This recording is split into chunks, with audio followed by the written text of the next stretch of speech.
would rather have submarines that our guys can sail safely, and we don't have to prove anything to the rest of the world. We don't have this inferiority complex that the Soviets had for their entire existence, right? So our submarines are not radiation traps and death traps, and our nuclear reactors are the same way. Somebody pointed out the 3 Mile Island meltdown only caused one person a heart attack, and that might have been Edward Teller who said this, or somebody said only one person was injured in the 79 3 Mile Island release of radiation, and that was me. I had a heart attack, something like that. But nobody was killed in 3 Mile Island. A lot of people were killed in Chernobyl. But Chernobyl is so Chernobyl to an educated population, and this is the fault of our leaders. Chernobyl is such a catastrophe, it makes the case for why we should have nuclear power in a way. Because here's an example. For instance, this is an analogy that I'll crack out someday, maybe during the virtual presidency when we talk about nuclear power, if I get a tough question on Chernobyl. Think about this. Let's say we had a technology to heat something up, and let's say we call that technology fire. And let's say that fire is able to provide all kinds of benefits. It can cook our food, keep our houses warm, keep us warm, stop us from freezing to death. But if we're not careful, fire will burn us all. We'll die. You touch fire and you get fire on you, fire will kill you, and fire will burn your house down and kill everybody in the house too. So let's just agree that fire has its pluses and minuses, and that fire has many positive advantages and many negative advantages. Now, let's look at what we do to protect ourselves from fire in a house. In a house, we build something called a chimney and a fireplace. And what it is it's a containment for the fire. We don't build fires in the living room, and we don't build fires in the bedroom, and we don't build fires on top of beds. We build fires in the very specially constructed areas which are designed to be fireproof. They're made out of stone, and we try to keep flammables away from them, and there's a screen that we can put the fuel in. We call the fuel wood. And if we do this carefully, we don't have a big problem with fires. As a matter of fact, if you think about it, folks, if you had a fireplace and you followed the common sense rules of fire safety by burning your wood in a fireplace and keeping the ash down and all that other stuff, and if you were willing to hire 2 or 3 people to sit in your living room all through the night and keep an eye on that fireplace, so the second that these mechanical systems failed and a little pop of a ember landed on your rug, there was somebody there 24/7 with a fire extinguisher and a little shovel to make sure that never happened, you could run fires in that house for the rest of the time and you would never have an accident. You just have a warm house. Right? So what is Chernobyl? Chernobyl is a building that didn't have a fireplace. It's a reactor without a containment. It's not like the containment blew. They didn't have a containment in the Chernobyl reactor because they're only proles. They're Ukrainians. Who cares? Right? So who cares? It costs money to build a containment. We're not going to spend money on protecting these people, which is what could go wrong. So first thing about Chernobyl is Chernobyl was building a fire in your living room surrounded by wood and other things that burn, including children. And that's the first thing that Chernobyl was. And then the second thing that happened on Chernobyl was not only are we going to build a fire in the living room, but we're going to use illegal accelerants on it too. So they did a test. Chernobyl was running a test where they ran the reactor at areas where it was not supposed to be. And a Communist Party official said, this is my responsibility. He wanted to prove something to Moscow. He told all the engineers, all the firefighters who said, if you do this, it's going to catch fire and the building's going to burn down. He said, don't worry, I'm in charge. I'm the political person. You're just the technicians. So they violated all of their own operational guidelines. And then finally, they turned off all of the safety devices that would be designed to stop it. So they basically took all the fire extinguishers outside and just emptied them into the grass. And then they came back inside and they lit a fireplace on the floor of a building that didn't have a fireplace. They lit a fire on the floor, covered it with gasoline, and it burned the house down. And it killed the people that lived in the house. And they're utterly amazed. And now people are saying, we can't have fires anywhere because look what fire did to this house. That's it in a nutshell. You build a fire in a living room, you surround it by people and couches and burning things, you throw gasoline on the fire, and then you take the fire extinguishers outside and make sure that they're empty, and then when you come back and you realize that this house is on fire, you say, well, obviously, fire is not safe, we can't have fire anywhere. Better people freeze to death. That's pretty much it.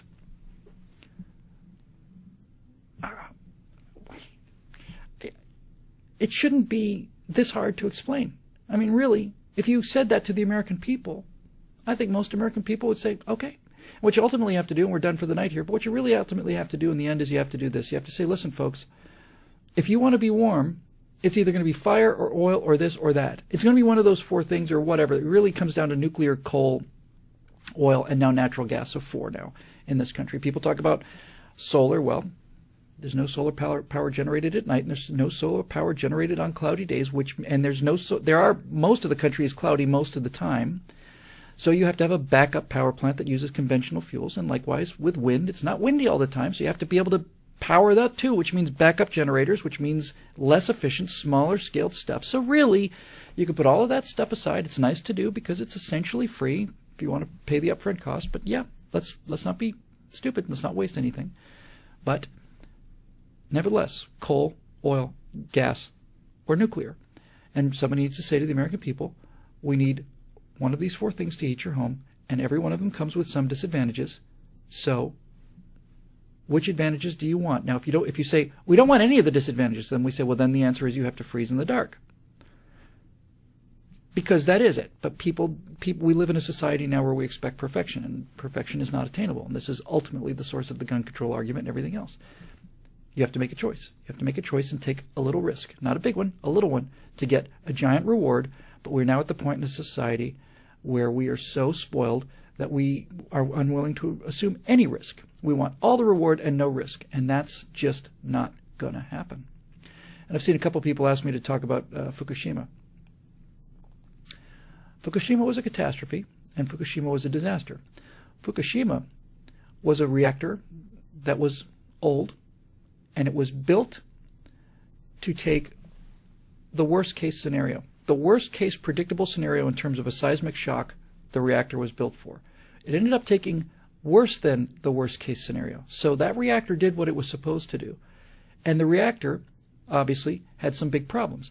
But what we find about this reactor, looking back on it is, and we learn things, is that if they had not tried to save the reactor, this wouldn't have been a problem. And so far, my understanding is that nobody's been killed by Fukushima. In fact, when they were talking about evacuating people because there were detectable levels of radiation, a number of people were saying, you could evacuate the people from the area 20 kilometers outside of Fukushima reactor directly. You could evacuate them to Los Angeles. And if you put them on a jet plane and fly them to Los Angeles, they're going to take more of a radiation dose on that jet plane ride than they would by staying in the area. We get irradiated whenever we travel by jet airplanes. You fly from Los Angeles to New York, and you are spending 5 hours above virtually all of the atmospheric protection. Not the ozone layer is still above you, obviously, and that helps quite a lot. But your radiation dose in an airplane is much higher than it is on the ground. That's why flight attendants and pilots are a unique risk for cancer. So, again, it's just this stupid kind of this is kind of idea that there's no risk to anything. But back to Fukushima, one of the things we learned was that these things needed pumps, and the pumps were submerged by the traditional, the gas-powered pumps that would have saved all of this problem from happening were taken out because these conventional generators, were destroyed not by the earthquake but by the tsunami.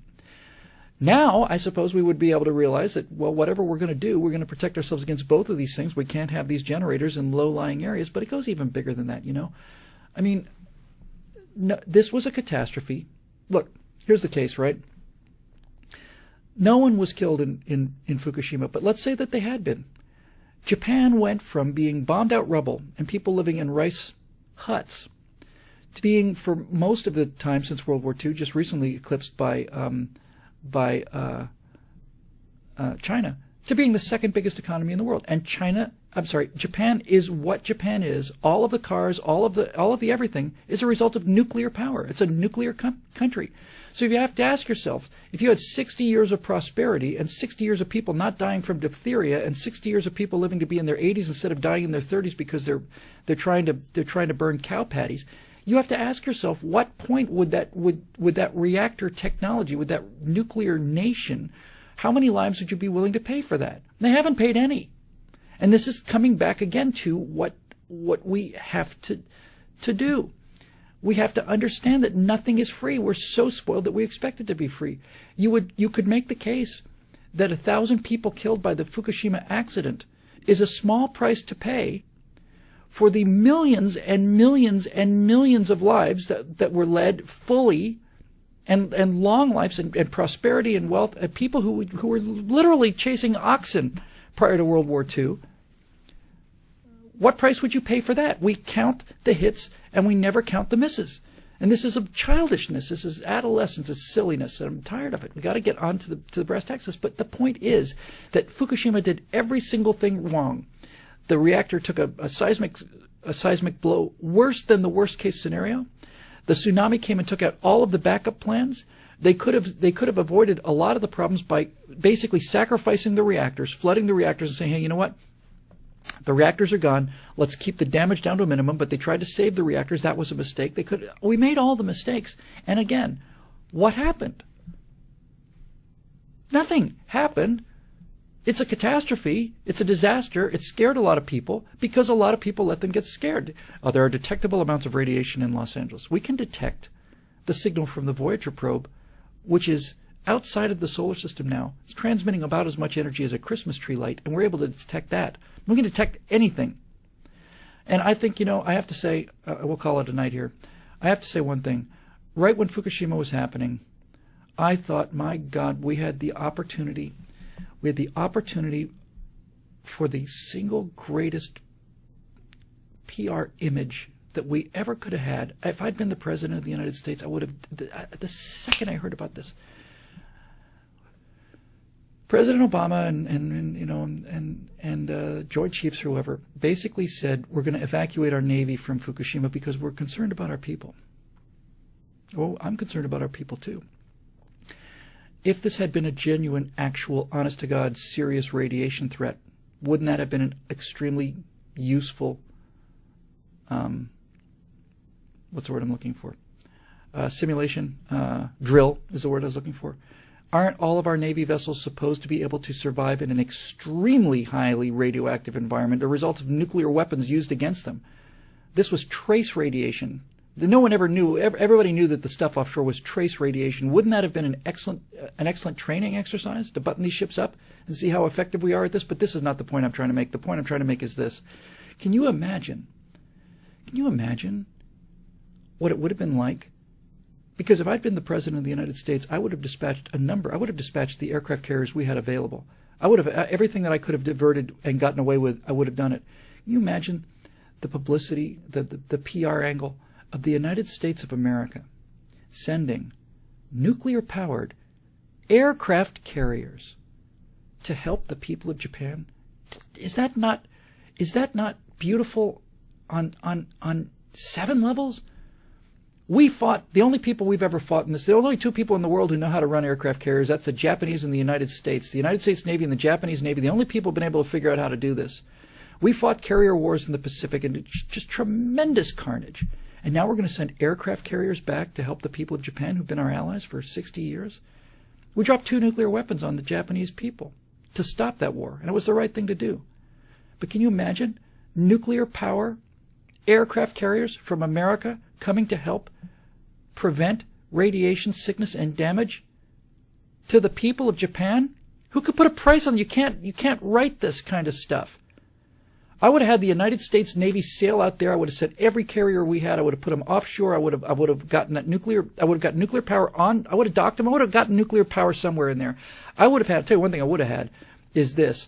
I know for an absolute certain fact that the United States of America can put generators anywhere in the world anytime we want to. We can have generators anywhere on the planet in 3 hours up and running without question. So the second that this would have happened, I would have said, ladies and gentlemen of Japan, speaking as the President of the United States, you're allies for 60 years now and you're good friends for 60 years after a terrible war. How can we help you? Our aircraft carriers are on the way. We are. You don't have to use them if you don't want to, but I'm dispatching them now in case you decide to. We are going to put emergency generators throughout your entire country. We're going to be there for you. You've been our allies when it's been tough to be our allies. You're our friends now, and there's no better way that we can show it. We're going to send the United States Navy that the last time we deployed to your shores was in mortal combat with your brave and honorable fighters, and this time we're going to come and we're going to do what we can to save your people. My God. I just don't know. I don't know why this seems so hard. It just seems so absolutely obvious to me. It seems so nakedly doable and noble and positive. we got a lot of work to do in 2013, my friends.